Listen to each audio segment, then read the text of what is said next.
Halo, Assalamualaikum warahmatullahi wabarakatuh. Kembali lagi bersama saya, Guru Vinda Kurnia. Kali ini kita akan belajar IPS kelas 7 mengenai materi kegiatan ekonomi, permintaan dan penawaran, serta keseimbangan harga pasar. Anak-anak, sebelum kita memulai, ada baiknya kita berdoa sesuai dengan ajaran masing-masing dan tetap semangat, serta semoga kita terhindar dari bahaya COVID-19. Yuk kita mulai. Nah, anak-anak, apa sih kegiatan ekonomi? Pernah nggak kalian berpikir, dari mana ya asal barang saya? Gimana sih cara produksinya? Siapa sih yang memproduksi? Oke, sekarang kita akan belajar tentang kegiatan ekonomi. Jika diperhatikan di gambar, terdapat sayur dan buah yang didagangkan oleh seorang penjual dan terdapat juga pembeli. Di sini menggambarkan kegiatan ekonomi.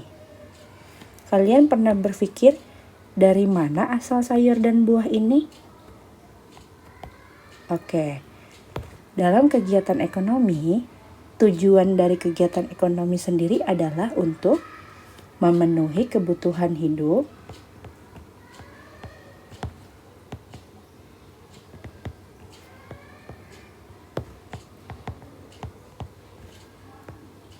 serta untuk konsumsi.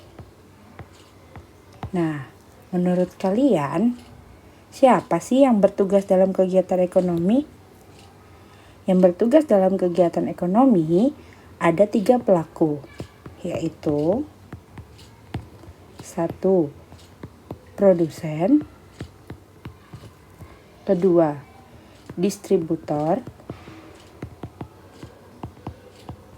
dan yang ketiga, konsumen. Oke, dalam hal ini, sayur dan buah diproduksi oleh petani atau petani disebut sebagai produsen. Selanjutnya, sayur dan buah tersebut didistribusikan kepada penjual atau disebut juga sebagai distributor.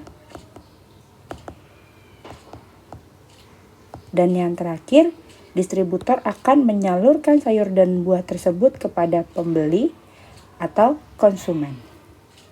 Sampai di sini paham ya? Jadi, kegiatan ekonomi adalah kegiatan untuk memenuhi kebutuhan hidup manusia yang bertujuan untuk mengkonsumsi suatu barang atau jasa dalam menghabiskan nilai gunanya. Dalam kegiatan ekonomi, terdapat 3 pelaku, yaitu produsen sebagai produksi barang, dan yang kedua, distributor yang menyalurkan barang atau jasa tersebut, dan yang terakhir, dihabiskan oleh konsumen yang bertugas untuk mengkonsumsi barang atau jasa. Oke, sampai di sini paham? Kita lanjut ya. Nah, setelah kalian paham yang tadi, kalian sudah tahu bahwa produksi berarti menciptakan atau membuat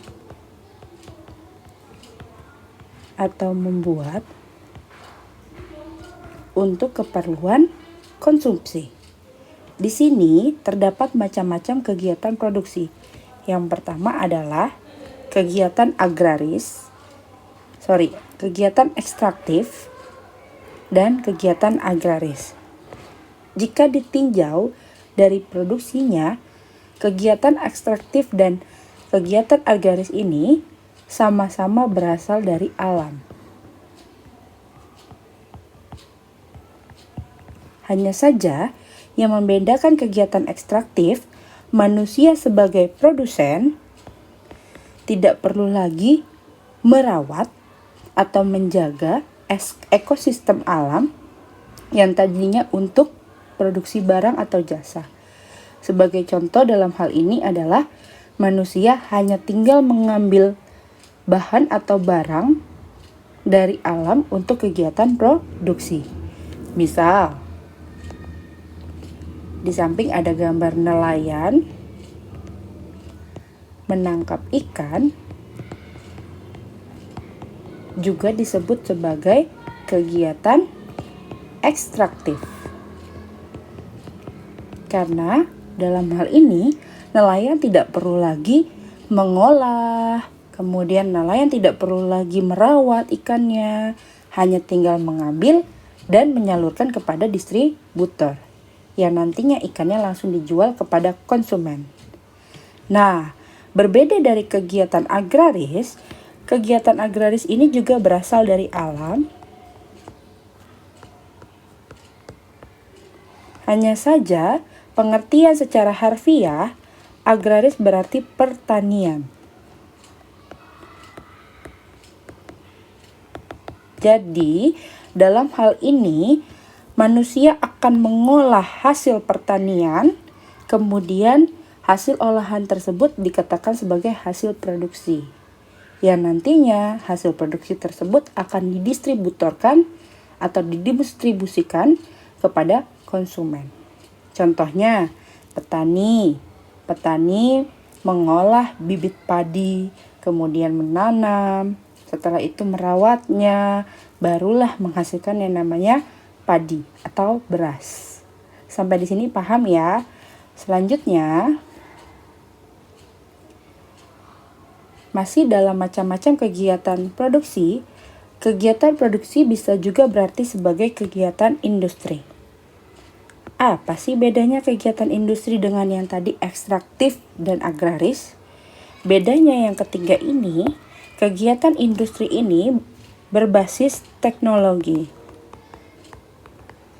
Jadi, jika pabrik memproduksi barang atau jasa seperti kendaraan bermotor, kemudian alat-alat rumah tangga, maka kegiatan tersebut bernama kegiatan industri.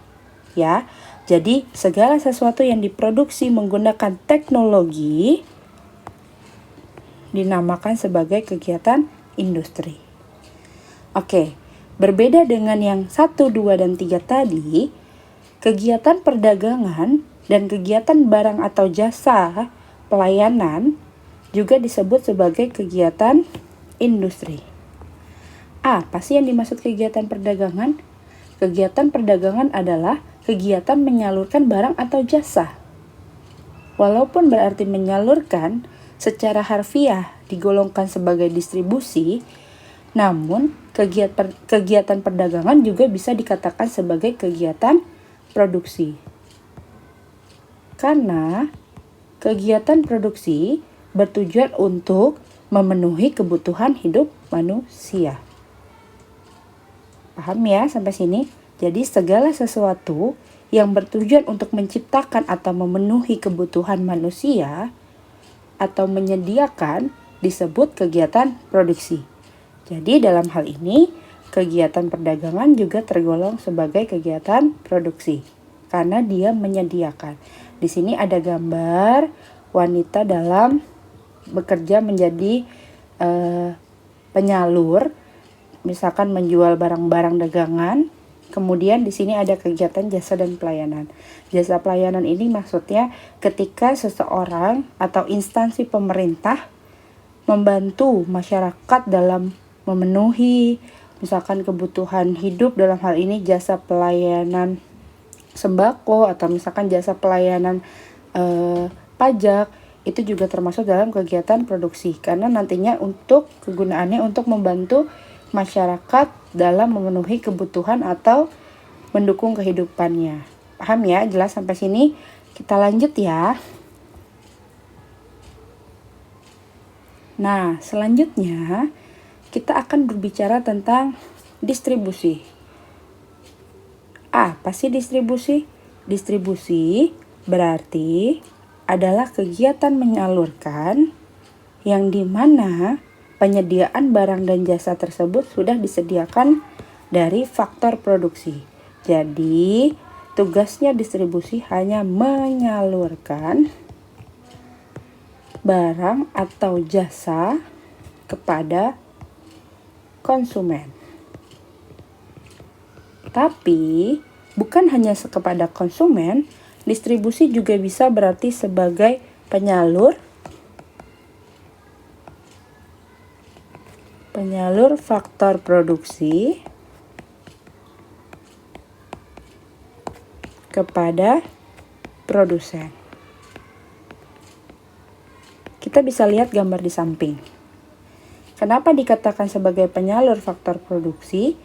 Contohnya adalah ketika ada produksi kelapa sawit yang dihasilkan dari petani langsung, faktor produksi yang dihasilkan dari petani langsung, kemudian diangkut atau diolah oleh pabrik dan dijadikan oleh pabrik sebagai minyak goreng. Dalam hal ini, misal kalian mempunyai 1 hektar lahan digunakan untuk menanam kelapa sawit, maka kalian dikatakan sebagai produsen kelapa sawit. Dan jika ibu seorang distributor kelapa sawit, ibu akan membawa hasil kelapa sawit tersebut kepada pabrik minyak goreng. Disinilah fungsi distributor dalam hal menyalurkan faktor produksi. Jika menyalurkan faktor produksi, maka hubungan distributor langsung kepada produsen. Ya, jadi jika menyalurkan faktor produksi, hubungannya distributor langsung kepada produsen. Tapi jika menyalurkan barang atau jasa yang sudah jadi, ya, dalam hal ini bukan faktor produksi, maka distributor berhubungan langsung kepada konsumen. Jelas ya? Jadi pengertian secara harfiah, distribusi adalah menyalurkan barang atau jasa kepada faktor produksi ataupun kepada konsumen. Ya, yang nantinya tugasnya distributor ini adalah menyalurkan barang atau jasa yang dijualnya kepada konsumen. Jadi, ada 2 fungsi distribusi. Yang pertama untuk menyalurkan faktor produksi, dan yang kedua menyalurkan barang atau jasa yang sudah jadi kepada konsumen untuk digunakan. Paham ya? Kita lanjut. Di sini ada kegiatan konsumsi. Secara harfiah, definisi konsumsi adalah menghabiskan nilai guna suatu barang. Jadi, jika kalian mempunyai sepotong roti tersebut dimakan oleh kalian, maka kegiatan memakan tersebut dinamakan konsumsi. Tetapi bukan hanya untuk menghabiskan, konsumsi juga bisa berarti menggunakan. Ya, untuk contoh nomor 1, kita bisa katakan bahwa ini kegiatan konsumsi untuk menghabiskan. Menghabiskan apa? Nilai guna suatu barang. Ya, atau jasa. Contoh, misalkan makan. Kemudian apa lagi kalau jasa? Rekreasi. Ya, jadi kegiatan rekreasi pun dikatakan sebagai konsumsi karena kita menikmati kegiatan rekreasi tersebut. Kemudian untuk makan kita memakan makanan dan sebagai sumber energi. Paham ya? Untuk nomor 2 ini dan nomor 3, menggunakan barang atau jasa, atau misalkan kalian menggunakan pakaian untuk melindungi tubuh kalian, maka disebut sebagai kegiatan konsumsi. Contohnya membeli baju, kemudian membeli gadget. Jadi tujuan konsumsi ini bukan untuk menghabiskan, tetapi untuk menggunakan. Paham ya? Jadi walaupun secara harfiah konsumsi berarti menghabiskan nilai guna suatu barang, tetapi konsumsi juga bisa diartikan sebagai menggunakan. atau memakai. Jelas? Oke, kalau sudah jelas kita lanjut.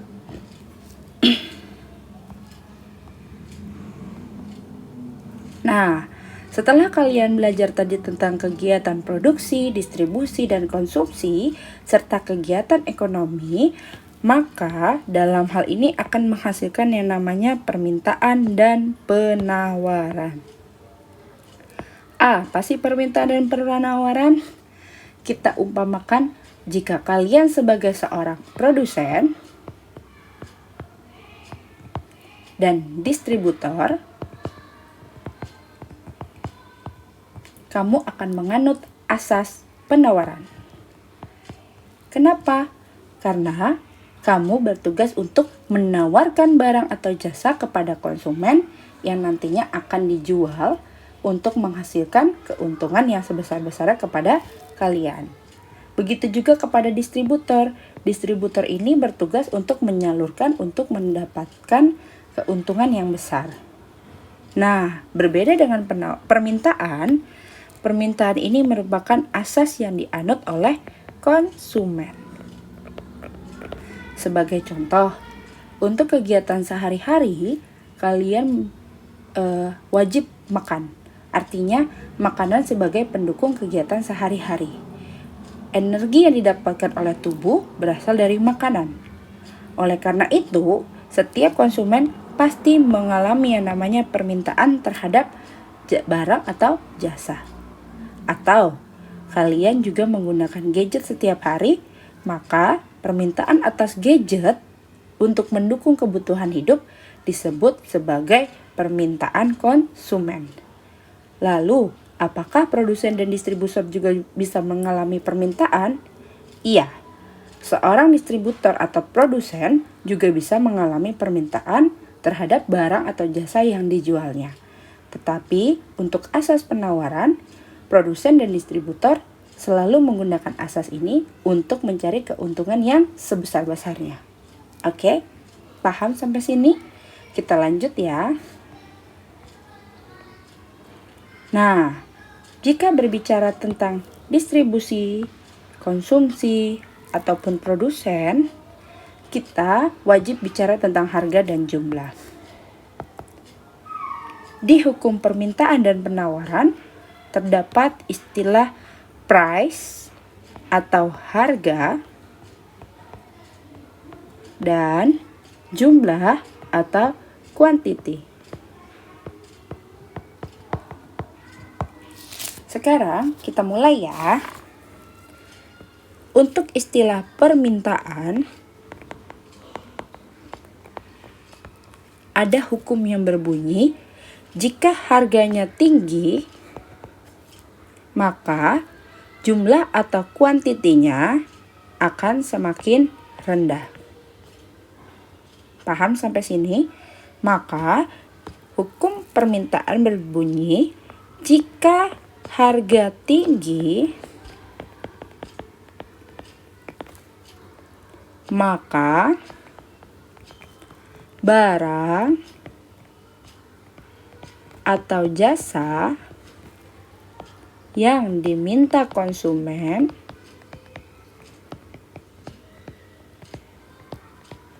akan rendah.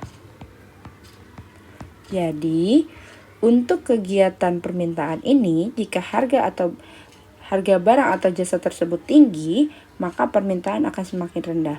Contohnya, ketika awal-awal COVID, kalian tahu harga satu masker bisa melampaui harga ratusan ribu bahkan jutaan? Maka pada saat itu masker semakin langka dan harganya juga semakin tinggi, menyebabkan konsumen daya belinya akan semakin rendah. Oleh karena itu, tidak semua orang bisa membeli masker pada saat itu. Ya. Berbanding terbalik dengan hukum permintaan, hukum penawaran berbunyi, jika harganya tinggi, maka barang atau jasa yang dijual jumlahnya akan semakin banyak. Ya, jadi jika harga tinggi, maka barang atau jasa yang dijual oleh siapa? Produsen atau distributor akan semakin banyak. Jika kita lihat dari gambar yang telah Ibu sajikan, di sini ada tanda panah ke atas dan ke bawah, maka rumus atau teori dari permintaan berbanding terbalik.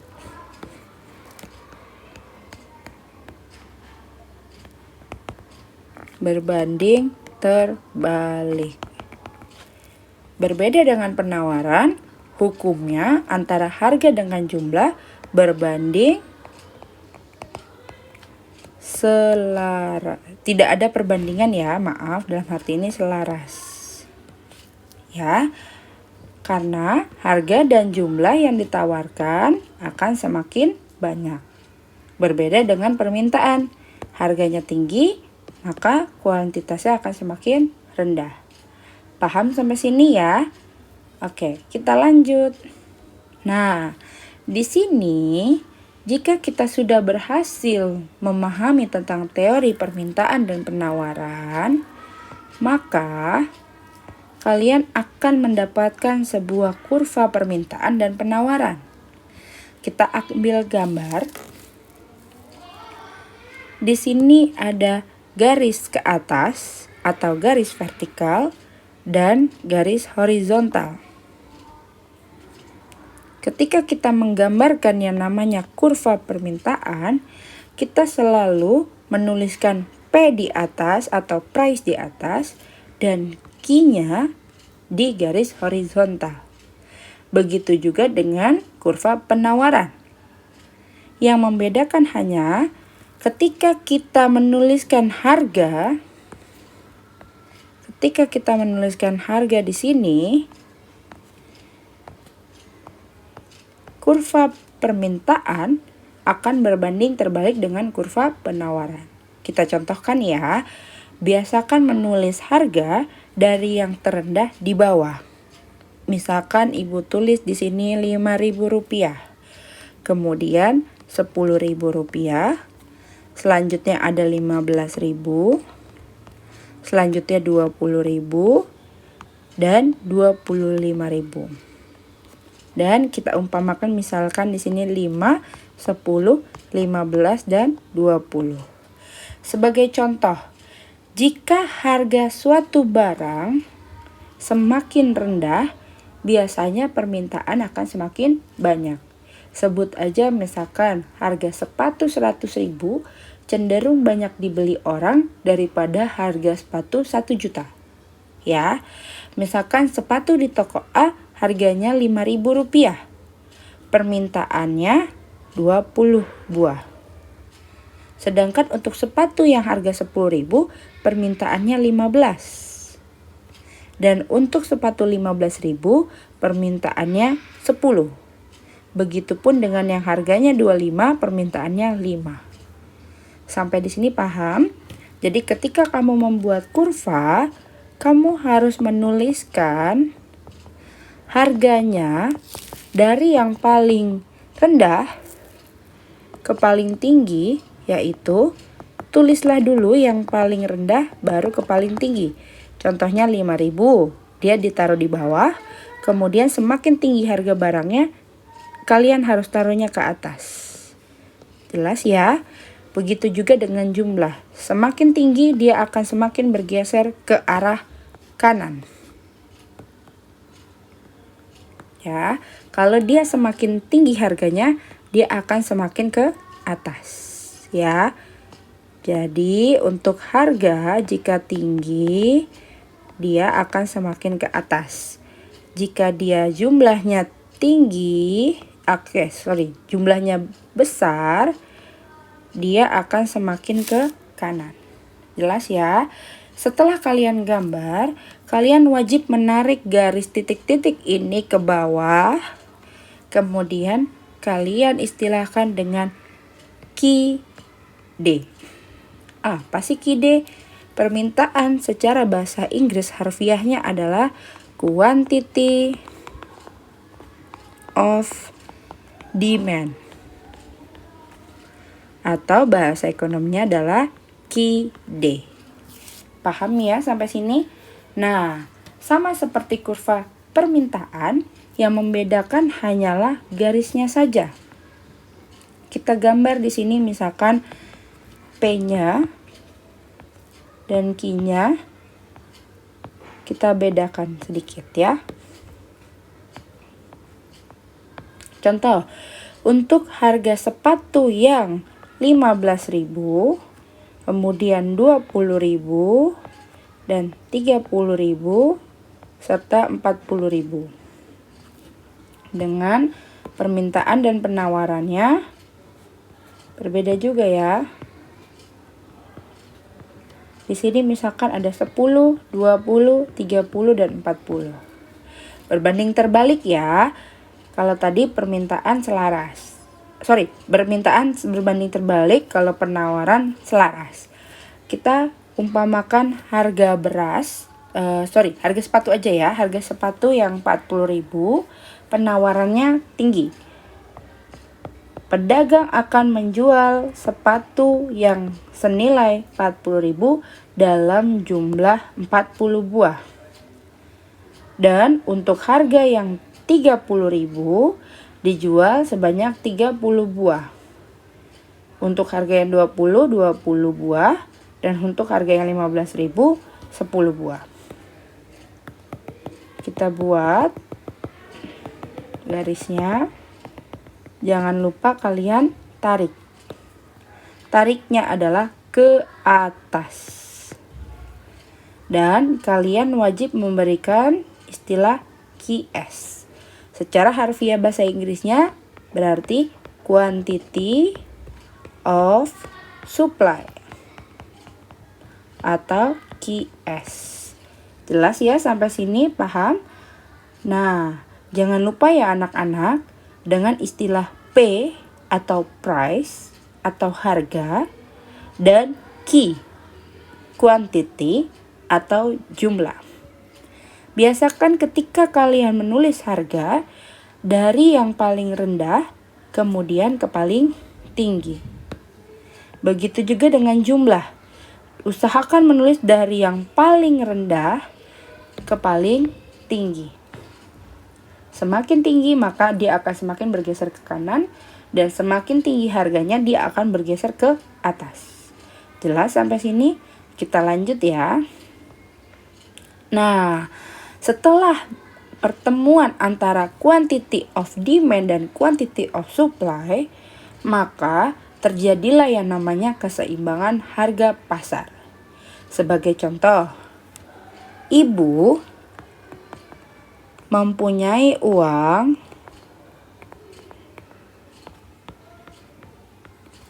Rp20.000. Ibu berniat untuk membelikan jeruk sebanyak 1 kilo. Tetapi ketika dia sampai pasar, pedagang menjual jeruk ada yang harganya 10.000 per kilo. Jeruk 10.000 per kilo. Ibu berubah pikiran nih, karena wah, lebih murah ternyata. Maka ibu akan cenderung membeli jeruk dengan harga yang lebih rendah untuk mendapatkan hasil yang lebih banyak. Oleh karena itu, penjual yang menjual jeruk 10.000 hanya menyediakan 2 kilo. Kenapa? Karena teori penjual adalah ingin mencari keuntungan sebesar-besarnya, tetapi mencari kerugian seminim mungkin. Berbeda dengan ibu sebagai konsumen bertujuan untuk mencari barang yang murah, tetapi dapat menghasilkan yang banyak. Paham di sini? Jadi, ketika ada penjual dan pembeli, melakukan transaksi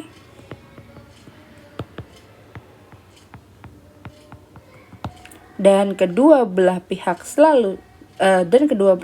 setuju dengan harga yang disepakati, maka terjadi harga EP ya. Ketika penjual dan pembeli melakukan transaksi dan mendapatkan kesepakatan harga,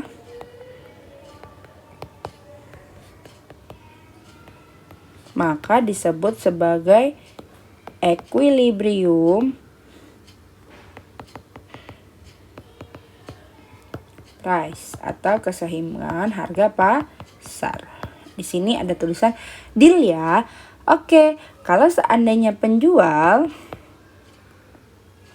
dan pembeli sudah setuju dengan harga dan permintaan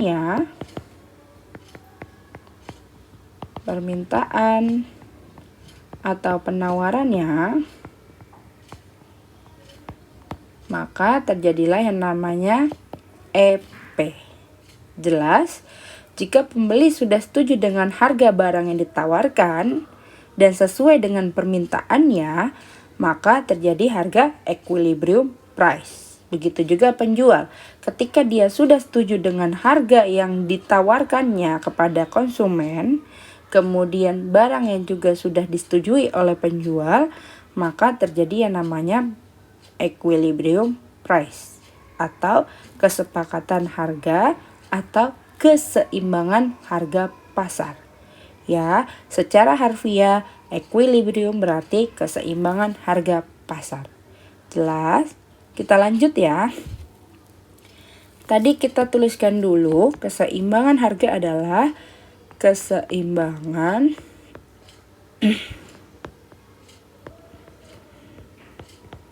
harga antara penjual dan pembeli, atau secara harfiah antara QD dan QS titiknya bertemu. Ya, secara harfiah jika quantity of demand dan QS atau quantity of supply bertemu dengan jumlah dan harga yang sama, P dan Q-nya sama, maka disebut sebagai equilibrium price. Dalam hal ini, contohnya, misalkan harga sepatu 1.000, kemudian untuk penawarannya hanya 10. Dan harga sepatu 2.000, penawarannya 20. Begitu juga selanjutnya, harga 3.000, 30, 4.000, 40, 5.000, 50. Maka disebut sebagai quantity of supply atau supply. Nah, ketika ada penjual, dia hanya mempunyai uang 3.000 dan dia juga membeli 30 buah. Maka dalam hal ini dia pasti mencari uang yang sesuai dengan mencari barang yang sesuai dengan uangnya tersebut. Sebagai contoh, misal saya mempunyai uang 3.000 untuk membeli 30 sepatu. Maka tanpa acara tawar-menawar, saya langsung membeli sepatu seharga 30 dengan jumlah 30 buah. Bisa dipahami ya. Jadi adanya kesepakatan harga antara QD dan QS disebut sebagai EP atau pertemuan titik antara QS dan QD. Jelas? Jadi ketika kamu menggambar sebuah kurva, perhatikan P dan Q-nya. Kemudian kalian tentukan titik-titiknya dulu sesuai dengan harga dan jumlah. Baru kalian tentukan QD dan QS. Jelas? Sampai di sini paham anak-anak? Semoga kalian bisa ya. Kita lanjut. Untuk minggu depan kalian belajar tentang keseimbangan harga pasar, QD dan QS, serta kegiatan ekonomi. Ibu akan memberikan latihannya. Oke, untuk hari ini cukup sekian dan terima kasih. Wassalamualaikum warahmatullahi wabarakatuh.